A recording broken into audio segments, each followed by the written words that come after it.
Okay, so tonight I'm doing a chicken and vegetable chow mein. There are recipes for chicken chow mein and recipes for vegetable chow mein. But when I'm feeding the family, I want to put the vegetables with the chicken and give them all of their 5 a day in one hit. So the most important thing to start with is to get your wok really hot. I don't have a wok ring, so this is going to sit here for quite a while and get steaming hot.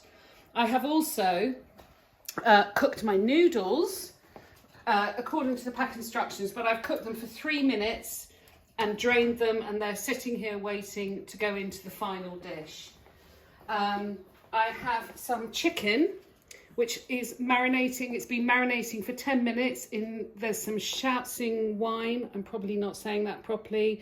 There's soy sauce in there, some salt. There was another ingredient, but I can't remember what it was, but it'll be in the recipe. So that's the chicken that's marinating. The secret with anything that is a stir fry wok is get everything ready, because that will go in first. Then I'm going to be putting in some onion and garlic, and I'll be cooking that quickly. Then I'm going to cook all the vegetables. Look, this is a huge amount of vegetables. We've got red pepper, we've got some bamboo shoots, bean sprouts, cabbage. I've sliced some cabbage in there, and then the noodles will go in, and then we'll finish off with this mixture of dark soy sauce, light soy sauce. Sorry, I'm just admiring my nails there. Nice. Dark soy sauce, light soy sauce, some more Shaoxing, a little bit of sesame oil. There's some sugar in there, and some spring onions. Okay, that smells hot. You can tell when it's hot. You can see it's smoking. So I'm now going to put in a tablespoon. I don't specify that you have to use groundnut oil. Groundnut oil is what you should use with Chinese cooking, but as long as it's a neutral oil. So neutral oils are vegetable oil, groundnut oil, rapeseed oil. So I'm going to put in a tablespoon of oil, approximately. I'm just going to whiz that around. I'm going to put the chicken in. It's going to be noisy. It's going to fizz. Whoa! Oh, I bloody love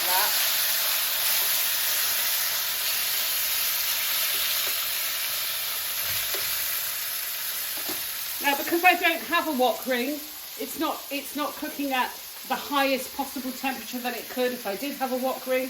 The important thing to know is that was raw chicken in that bowl that I tipped in there.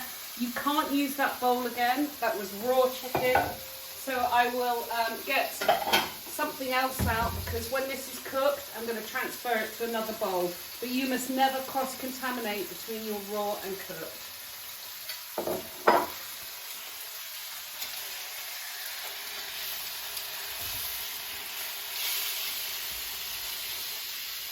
There are times where, oh gosh, I wish I had all the fancy gadgets, but I don't. I have to say, this recipe that I'm giving you is for 4. I'm actually cooking tonight for 6, because I have 2 children that young adults that go to work. So I always cook extra, because they can pack it up and have it as a takeaway for their lunch. The seasoning that I've used in this is white pepper. I got that from Ken Hom. Not my idea. It's his. It smells gorgeous already, and really there's not a lot going on here. I'm going to leave that to cook for a bit. So let's talk about my nail varnish. I'm just filling time now while we wait for this to cook. We have had our wok week this week. Oh, don't look at the stain on my... So I've been watercolouring. That's not tea. That's from painting.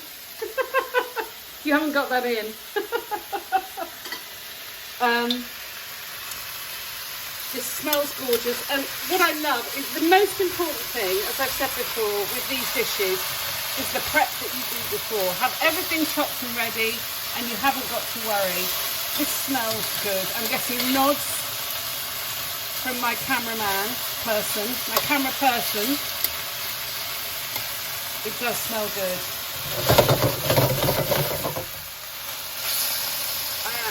Yeah.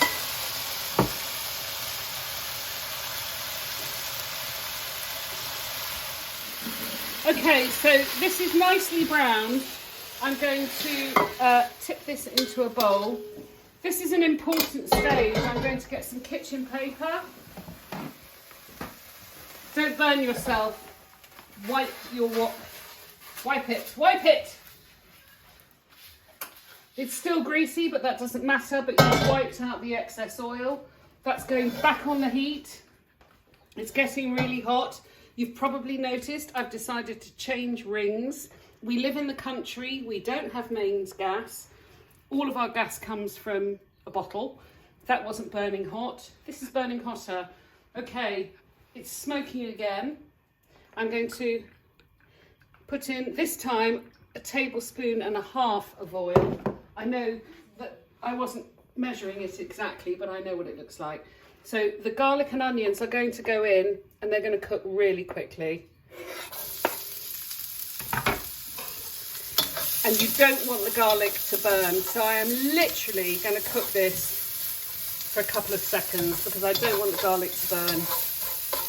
I'm then going to tip all of the vegetables that are in the recipe are going in. It's a lot. You can see it all here now. It's bean sprouts and red pepper and bamboo shoots and cabbage. I had some leftover cabbage. If you know, you can be fancy and use Chinese cabbage. I had some crispy cabbage. So I'm going to cook this down for a bit now.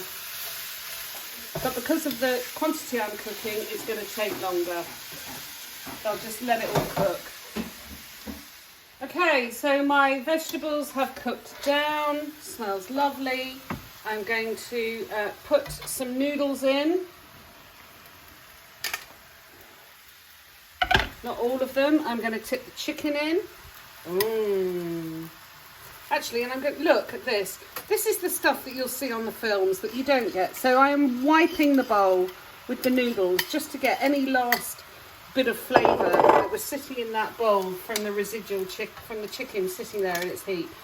My wok might not be big enough, but hey, I'll give it a go. You'll probably see that I'm cooking using these. I find them incredibly useful rather than a spatula for mixing stuff up. Now the noodles are still warm from being drained.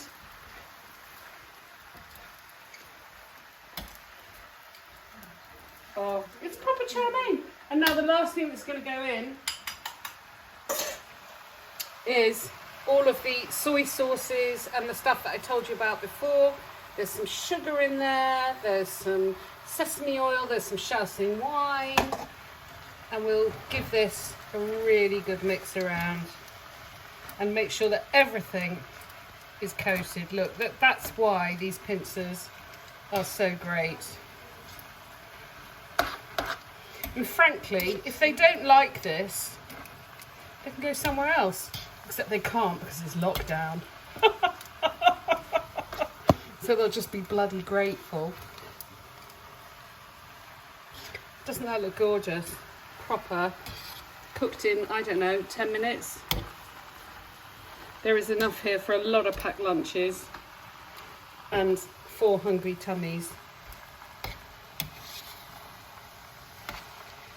And it's done. And then the way we can clean that up tomorrow. So I'll just show you the way I serve it. It's the same as the Singapore noodles the other day. I'm just going to get a really big plate.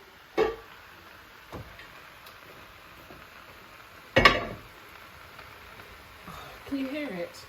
Just listen to it, it's beautiful. So this will now just, oh, that's hot and heavy. It's hot and heavy. Oh my God. I'm just going to tip it. Look at that. Wow. Wow, just pile it on a plate. Oh gosh, I think I might have made too much. it'll all get eaten. And if we don't eat it, the chickens will. Oh no, they can't, there's chicken in it.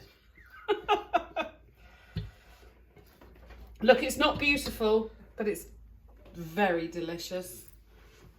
It's done. Chicken chow mein for a family.